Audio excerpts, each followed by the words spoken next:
මම මොනවාද කතා කරන්නේ? ඔයාට ඕන වෙලාවට ඕන විදියට කතා කරන්න අවස්ථාවක් ඔයාට නැහැ.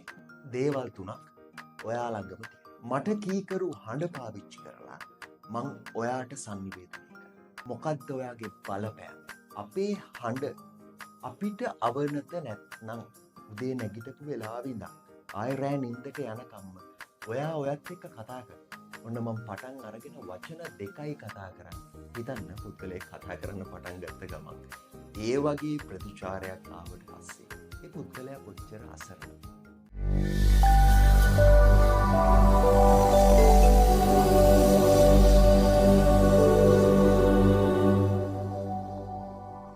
අයිබෝන් සභාවක් ඉස්සරහා කතාවක් කරන්න කිව්වන් පස්සේ පිරිසක් ඉස්සරහා මිනිස්සු ඉස්සරහා කතාවක් කරන්න කිව්වට පස්සේ ඔයාට තියෙන ලොකුම ප්‍රශ්නේ තමයි මම මොනවාද කතා කරන්නේ? මට කතා කරන්න දේවල් නැහැනේ. මම ඉස්සරහට ගිහිල්ලා ලැජ්ජාවටපත් වෙයිද? දාඩිය දායිද? මේ වගේ දහසකුත් ප්‍රශ්න එනවා. ඒකට හේතුව තමයි ඔයා හිතනවා ඔයාට කතා කරන්න දේවල් නැහැ, මට පැටලෙයි, මම බය වෙයි, මට දාඩිය දායි වගේ ගොඩාක් ප්‍රශ්න ඇති වෙන්නේ ඔයා පළවෙනියට හිතනවා මම මොනවද කතා කරන්නේ? කිසි දෙයකට බය වෙන්න දෙයක් නැහැ. මේකට පිළිතුරක් තියෙනවා. ඔයාට බය වෙන්න දෙයක් නැහැ. ඔයාට ඕනම තැනක බය නැතුව කතා කරන්න පුළුවන් විදිහේ දේවල් තුනක් ඔයා ළඟම තියෙනවා. ඔයාට තියෙන්නේ ඒ දේවල් තුන මොනවාද කියලා හඳුනගෙන ඒ දේවල් තුන හොඳට පොලිෂ් කරගන්න. හොඳට පිරිමැද ගත්තට පස්සේ ඔයාට බය නැතුව ඕනම තැනක අභියෝගයක් නැතුව අහගෙන ඉන්න පිරිසටත් අභියෝගයක් වෙන විදියට කතා කරන්න. ඉතින් අද අපි මේ වීඩියෝ එකෙන් කතා කරමු. ඔයා ඕනම තැනක බය නැතුව කතා කරන්නේ කොහොමද කියලා. ඉතින් මේ වීඩියෝ එක අවසාන වෙනකන් එක මොහොතක්වත් මගේ හැරගන්න නැතුව අනිවාර්යෙන්ම බලන්න. ඒක ඔයාට වැදගත්. අපි කතා කරමු මොනවාද ඔයා පොලිෂ් කරගන්න ඕනේ, පිරිමැද ගන්න ඕනේ, තියුණු කරගන්න ඕනේ දේවල් තුන මොනවාද කියලා. පළවෙනි එක තමයි ඔයාගේ එක්ස්පීරියන්ස්, නැත්නම් ඔයාගේ අත්දැකීම්. අපි ඒකට වචනයක් කියමු your story. ඔයාගේ කතාව මොකක්ද? දෙවෙනි එක තමයි your voice. ඔයාගේ හඬ. ඔයාගේ හඬ. තුන්වෙනි එක තමයි your impact. මොකද්ද ඔයාගේ බලපෑම? ඔයාගේ අත්දැකීම් තියෙනවා, ඔයාගේ හඬ තියෙනවා. ඒ දෙක තුලින් එන සමාජයට දෙන බලපෑම. මෙන්න මේ තුන හඳුනගෙන හරි විදියට පොලිෂ් කරගත්තට පස්සේ ඔයාට බය නැතුව ඕනම තැනක ඕනම දෙයක් කතා කරන්න පුළුවන්. හරි. අපි මුලින්ම කතා කරමු මොකද්ද ඔයාගේ ස්ටෝරි එක කියන එක. මොකද්ද ඔයාගේ අත්දැකීම් කියන එක. මොකද්ද ඔයාගේ කතාව කියන එක අපි කතා කරමු හඳුනගමු. මම ඔයාලට ලස්සන කතාවකින් මේ කාරණේ පැහැදිලි කරන්න. හිතන්න ඔයාට අවුරුදු 5කට විතර කලින් හොඳට උදව් කරපු, ලොකු උදව්වක් කරපු ඔයාගේ හොඳම යාළුවෙක් ඉන්නවා. ඔයාට යාළුවට කතා කරන්න ඕනේ. කාලයකට පස්සේ ඔයාට යාළුවට කතා කරලා කොහොමද දුක සැප කියලා අහන්න ඕනේ. හැබැයි ඔයාලගේ එයාගේ නම්බර් එක නැහැ. ඒ අදාළ පුද්ගලයාගේ නම්බර් එක, ෆෝන් නම්බර් එක ඔයා ළඟ නැහැ. නැති වුණාට පස්සේ ඔයාට සිද්ධ වෙනවා ඒ නම්බර් එක හොයන්න. නැත්තම් දන්න කෙනෙක්ගෙන් ඉල්ලගන්න. ලොකු ගේමක් දෙන්න වෙනවා. ඔයාට ඒ අදාළ පුද්ගලයාගේ නම්බර් එක හොයාගෙන එයාට කතා කරන්න. හැබැයි ඔයා හිතන්න අදාළ පුද්ගලයාගේ ෆෝන් නම්බර් එක ඔයා ඔයාගේ ෆෝන් එකේ සේව් කරගෙන තිබුණා නම් ඔයාට අවශ්‍ය වෙලාවෙදී අරගත්තා, කෝල් එක ගත්තා, කතා කරා. ඔයාගේ ළඟ ෆෝන් නම්බර් එක නොතිබ්බ නිසා ඔයාට ඕන වෙලාවට ඕන විදියට කතා කරන්න අවස්ථාවක් ඔයාට නැහැ. ඒ වගේම තමයි ඔයාගේ ජීවිතේ අත්දැකීම් ඔයාට ඕන වෙලාවට ගන්න නම් ඔයා අවශ්‍ය විදියට අවශ්‍ය ආකාරයට කොහේ හරි ලියලා ගබඩා කරගත යුතු වෙනවා. හිතන්න ඉපදුණු දවසේ ඉඳන් මේ වීඩියෝ එක අහන මොහොත දක්වා ඔයාගේ ජීවිතේ කොච්චර ලස්සන අත්දැකීම් ඔයාට ඇති. හිතන්න ඔයාගේ ජීවිතේ පළවෙනි උපන්දිනය සමරපු දවසේ ඔයාට මතක නැතුව ඇති. හැබැයි ඔයාලගේ දෙමව්පියන්ට මතකයි. ඔයාගේ සහෝදර සහෝදරියන්ට මතකයි. ඊට පස්සේ ඔයා පළවෙනිට ඉස්කෝලේ ගියපු දවස ඔයා ශිෂ්‍යත්වේ පාස් වෙච්ච දවස, නැත්නම් ශිෂ්‍යත්වයට අඩු ලකුණු අරගෙන අම්මවාට බැනපු දවස, ජීවිතයේ ලස්සන අත්දැකීම් වගේම ජීවිතයේ අමිහිරි අත්දැකීම් තියෙනවා. ඒ හැම එකක්ම ඔයා පොතක ලියන්න ඕනේ. එක පැත්තක ලස්සන අත්දැකීම් ටික, අනිත් පැත්තේ ඔයාගේ ජීවිතේ අමිහිරි අත්දැකීම් ටික. මතක තියාගන්න. ඒ අත්දැකීම් වලින්, ඒ කතන්දර වලින් ඔයාට ලොකු බලපෑමක් කරනවා. ලොකු දෙයක් සමාජගත කරනවා. හරි. එතකොට ඔයාට පළවෙනි කාරණාව පැහැදිලි. ඔයාගේ ජීවිතේ අත්දැකීම්, කතන්දර ඔයා එකතු කරගන්න ඕනේ. මොහොතින් මොහොත ඔයාගේ ජීවිතේට අලුත් අත්දැකීම් එකතු වෙනවා. ඒ හැම දෙයක්ම ඔයා නිවැරදි ආකාරයෙන් හොඳ පොතක ලියලා, නැත්නම් අපිට ජර්නල් එකක් විදියට ඔයාගේ ජීවිත කතන්දරේ එක දිගට ලියාගෙන යන්න පුළුවන්. එතකොට ඔයාට ඕනම තැනකට ගැලපෙන විදිහේ උදාහරණ ඔයාගේ ජීවිතේ ඇතුළෙන්ම තියෙනවා අනිත් පුද්ගලයන්ට sannivedanaya කරන්න. හරි. අපි යමු ඊළඟ කාරණාව. මොකද්ද දෙවෙනි කාරණාව? දෙවෙනි කාරණාව තමයි your voice. අපි මුලින් කතා කරා your story. මොකද්ද ඔයාගේ අත්දැකීම්, නැත්නම් ඔයාගේ කතන්දරේ කියන එක? ඒක හඳුනාගත්තා. ඒක කරන විදිය අපි පැහැදිලි කරගත්තා. දැන් අපි කතා කරනවා your voice. ඔයාගේ හඬ. හඬ කිව්වම හඬ වර්ග දෙකක් තියෙනවා. පළවෙනි හඬ වර්ගය තමයි inner voice එක. නැත්නම් ඔයාගේ අභ්‍යන්තර හඬ. ඊළඟ එක තමයි අපි මේ සාමාන්‍ය කතා කරන general voice එක. අපේ මේ හඬ. මම මේ කතා කරනකොට මගේ කටෙන් එළියට එන්නේ මගේ හඬ. ඔයා කතා කරනකොට ඔයාගේ කටෙන් එළියට එන්නේ ඔයාගේ හඬ. inner voice එක කියලා කියන්නේ, අභ්‍යන්තර හඬ කියලා කියන්නේ ඔයා ඔයාටම කතා කරන හඬ. ඒක කාටවත් ඇහෙන්නේ නැහැ. ඒක ඇහෙන්නේ ඔයාට විතරයි. අභ්‍යන්තර sannivedanaya සිද්ධ වෙන්නේ inner voice එක, නැත්තම් අභ්‍යන්තර හඬ භාවිත වෙලා. එතකොට මෙන්න මේ හඬ වර්ග දෙකම ඊටම වැදගත්. ඔයා හිතන්න, ඔයා ඔයත් එක්ක කතා කරනවා. උදේ නැගිටපු වෙලාවෙ ඉඳන් ආයෙ රෑ නිින්දට යනකම්ම ඔයා ඔයත් එක්ක කතා කරනවා. ඒක ගැන ඔයා දැනුම්වත් නැහැ. හිතන්න. ඔයා කන්න යනකොට ඔයා හිතනවා මම අද මොනවද කන්නේ? කෑම මෙනු එකක් තියෙනවා නම් ඔයා තීරණය කරනවා මේ මෙනු එකෙන් මම මොනවද ගන්න? මොනවද බෙදාගන්නේ? ඔයා වතුර බොන්න යනකොට මම කෝප්පෙන් බොනවද වතුර බෝතලෙන් බොනවද? මේ හැම දෙයක්ම ඔයාගේ අභ්‍යන්තර sannivedana කාරණා. එතකොට ඔයාට කතා කරලා තමයි මේ හැම දෙයක්ම තීරණය කරන්නේ. මේක එළියට එනකොට අපි අපේ හඬ කියලා ගන්නකොට දැන් අපේ හඬ අපිට අවනත නැත්නම්, හිතන්න දැන් මට මේ විදියට කතා කරන්න මගේ හඬ මට ඕන විදියට හසුරුව ගන්න බැරි නම් මට මේ විදියට කතා කරන්න බැහැ. මට අවශ්‍ය තැන්වල මහ ප්‍රාණ අකුරු උච්චාරණය කරන්න බැරි නම්, මට අවශ්‍ය තැන්වල සාශ වගේ අකුරු හරි විදියට උච්චාරණය කරගන්න බැරි නම් මගේ හඬ මට අවනත නැහැ. මට කීකරු නැහැ. ඔයාගේ හඬ කීකරු කරගන්න ඕනේ නම් ඔයා හඬ අභ්‍යාස කරන්න ඕනේ. හඬ අභ්‍යාස කිරීම හරහා තමයි ඔයාට ඔයාගේ හඬ ඔයාට අවශ්‍ය විදියට හසුරුව ගන්න පුළුවන් වෙන්නේ. හරි.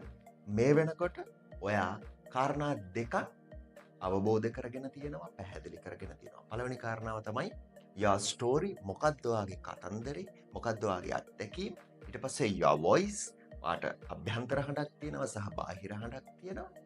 දැන් ඔයාගේ ස්ටෝරි එක සහ ඔයාගේ වොයිස් එක ගැන දැනුවත්, කොහොමද ඒකෙන් ප්‍රයෝජනයක් ගන්න කියන එක ගැන ඔයා දැනුවත්. දැන් අද අපි කතා කරමු ඊළඟට අවසාන කාරණාව. ඔයා දැනගත යුතු සහ සංවර්ධනය කරගත යුතු අවසාන කාරණාව තමයි your impact.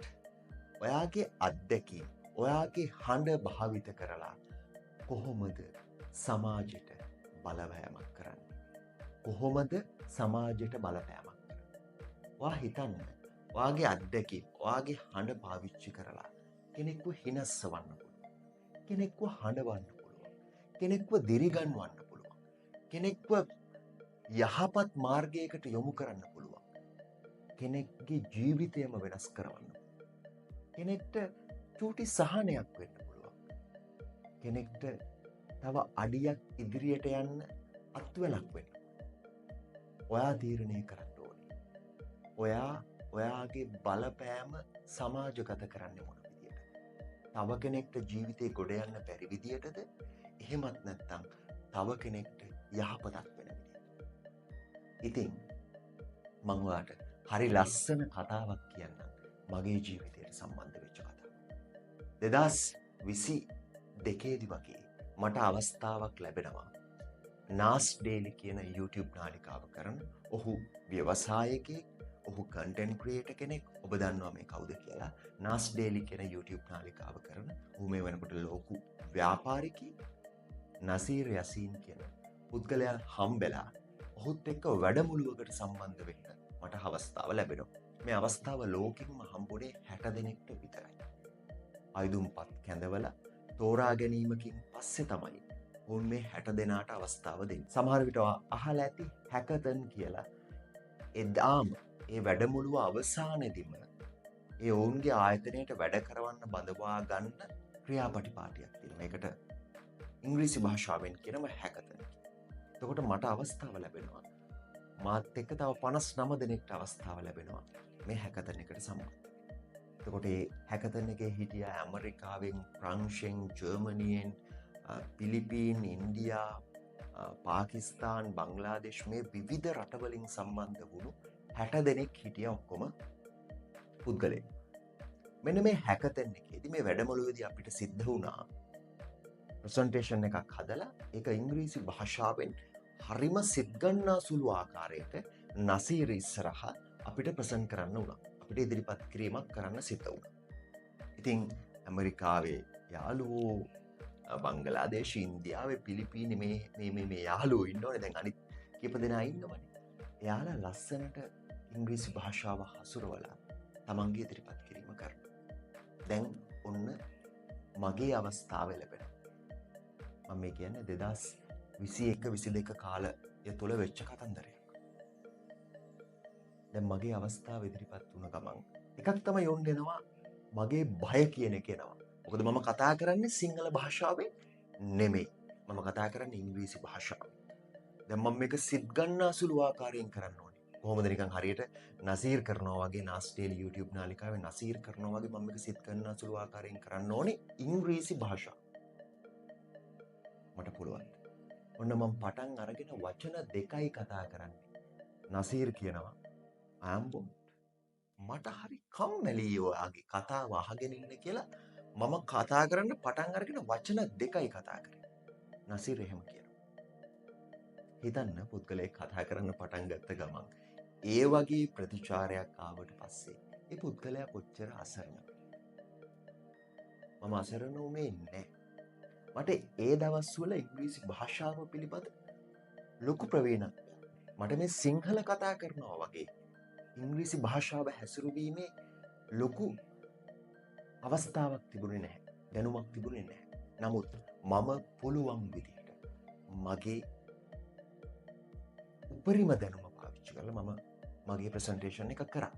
නමුත් ඒ හැකතන් එකෙන් ඒ වැඩමුළුවෙන් ජයග්‍රහණය කරේ ඉන්දියාවේ සහෝදරයෙක් සහ පිලිපීන සහෝදරියක්. ඔවුන් දෙදෙනාට තමයි අවස්ථාව ලැබුණේ. එදාම නාස් ඩේලි එකත් එක්ක සම්බන්ධ වෙලා වැඩ කටයුතු කරගෙන යන්න. ඉතින් මම දැන් මේ ඔයාලට කියපු කාරණාවත් එක්ක මෙන්න මේ කාරණාව ගන්න. එදා මම අපහසුතාවයටපත් වුණා. ලෝකයේ විවිධ රටවල සහෝදර සහෝදරියන් ඉන්න තැනක ඉංග්‍රීසි භාෂාව පිළිබඳ නිපුණත්වයක් නොතිබුණු නිසා මම ඒ හැමෝම ඉස්සරහා මම හිතනවා මම පොඩ්ඩක් කඩාගෙන වැටුණා කියලා. හැබැයි මගේ ජීවිතේ ලොකුම අභිප්‍රේරණයක් වුණු සිද්ධියක් තමයි මේ කාරණා. ඉතින් මම අදට ඉංග්‍රීසි භාෂාව වෙනුවෙන් එදා වෙච්ච සිදුවීම පාදක කරගෙන ඒක හොඳ අභිප්‍රේරණයක් කරගෙන ඒක හොඳ මොටිවේෂන් එකක් කරගෙන මම අදටත් ඒ වෙනුවෙන් මහන්සි වෙනවා. ඒ වෙනුවෙන් වැඩ කරනවා. දැන් මම මෙන්න මේ කියපු කතාව. මගේ ජීවිතේ මේ වෙච්ච කතාව මට ලොකු අත්දැකීමක්. මගේ ජීවිතේ ලොකු ස්ටෝරි එකක්. ඒක මම මගේ හඬ පාවිච්චි කරලා. මගේ හඬ මට කීකරු හඬ පාවිච්චි කරලා මං ඔයාට sannivedanaya කරා. ඒ sannivedanaya කරපු කාරණාවෙන් ඔයාට ඇති වුණ බලපෑම මොකක්ද? ඔයාගේ ජීවිතේ දිනන වෙලාව හරියටම ඔයාට තීරණය කරන්න බෑ. හැබැයි ඔයාට ඒ වෙනුවෙන් සූදානම් වෙලා හිටියොත් ඔයාට ඒ අවස්ථාව ලැබුණ ගමන් ඔයාට ඒ ජයග්‍රහණය ලබා ගන්න පුළුවන්. හැබැයි ඒ වෙනුවෙන් ඔයා හොඳ පෙර සූදානමක් ඇතුව ඉන්න. ඉංග්‍රීසි භාෂාව හොඳට හදාගන්න. ඔයාගේ හඬ ඔයාට අවශ්‍ය විදිහට හසුරුව ගන්න පුළුවන් වෙන්න ඕනේ. බය නැතුව පිරිසක් ඉස්සරහා කතා කරන්න පුළුවන් ඒ විශ්වාසය, කොන්ෆිඩන්ස් එක ඔයා ළඟ තියෙන්න ඕනේ. එහෙම වුණොත් ඔයා බලාපොරොත්තු වෙන මාර්ගයට ඉතාමත් ඉක්මනින් යන්න පුළුවන්. ඉතින් මතක තියාගන්න, ඔයා හිතනවා නම් ඔයාගේ ජීවිතේ ඔයාට ගොඩාක් දුර ගමනක් යන්න ඕනේ කියලා. ඔයා අනිවාර්යෙන් තව කෙනෙක්ගේ ජීවිතයට බලපෑමක් කරන්න පුළුවන්. යහපත් විදිහේ බලපෑමක් කරන්න පුළුවන් පුද්ගලයෙක් බවට පත් වෙන්න ඕනේ. ඒකට ඔයාට අවශ්‍ය වෙනවා. ඔයා බලපෑමක් කරන්න නම් ඔයාගේ ජීවිතය ඇතුලේ බලපෑම් තිබිලා තියෙන්න ඕනේ. ඔයාගේ ජීවිතය ඇතුලේ ලස්සන අත්දැකීම් තිබිලා තියෙන්න ඕනේ. ලස්සන ස්ටෝරීස් තියෙන්න ඕනේ. ඒ ස්ටෝරීස්, ඒ කතන්දර පාවිච්චි කරලා ඔයාගේ හඬ ආශ්‍රයෙන්, ඔයාගේ වොයිස් එක මාධ්‍යයක් කරගෙන ඔයා සමාජයට බලපෑමක් ඇති වෙන ආකාරයට, සමාජයට යහපත් බලපෑමක් ඇති වෙන ආකාරයට ඔයා ඔයාගේ කතන්දර සංනිවේදනය කරන්න. ඔයාට ඕනෑම තැනක ඕනෑම වෙලාවක කතාවක් කරන්න කිව්වට පස්සේ බය නැතුව නැගිටලා ගිහිල්ලා ඔයාගේ අත්දැකීම් වලින් ඔයාට ඕන තැනක කතා කරන්න පුළුවන්කම තියෙනවා. ඇයි? මොකද ඔයාගේ අත්දැකීම් ටික ගබඩා කරගෙන තියෙනවා. ඔයා සේව් කරගෙන තියෙනවා. ඔයා පොතක ලියලා තියෙනවා. ජර්නල් කරලා තියෙනවා. එතකොට මේ අවස්ථාවට ගැලපෙන්නේ මොන කතාවද? මෙන්න මේක තමයි මෙන්න මේ අවස්ථාවකදී මට කතා කරන්න පුළුවන්, sannivedanaya කරන්න පුළුවන් මගේ ජීවිතයේ අත්දැකීම මේකයි කියලා ඇදලා ගත්තා. ඔයා සේව් කරලා තියෙන තැනින් ලස්සනට ඔයාගේ හඬ භාවිත කරලා සමාජයට බලපෑමක් වෙන විදියට එළියට sannivedanaya කරන්න තමයි තියෙන්නේ. ඉතින් ඒ වෙනුවෙන් ඔයා මෙන්න මේ කාරණා තුන, මොකද්ද කාරණා තුන? Your story, your voice, your impact. ඔයාගේ අත්දැකීම්, ඔයාගේ කතන්දර, ඒ වගේම ඔයාගේ හඬ සහ ඔයාගේ බලපෑම මොකක්ද කියන එක හරි විදියට අඳුනගෙන ඒක සමාජගත කරන්න. එහෙම වුණොත් ඔයා මේ ලෝකේ ඇතුලේ ජයග්‍රාහී සමාජයට, රටට, ලෝකෙට බලපෑමක් කරපු විශිෂ්ට පුද්ගලයෙක් බවට පත් වෙනවා. අපි තවත් දවසක තවත් මේ වගේ ලස්සන කතන්දරයකින් හම්බෙමු. ඔයාට ජය වේවා.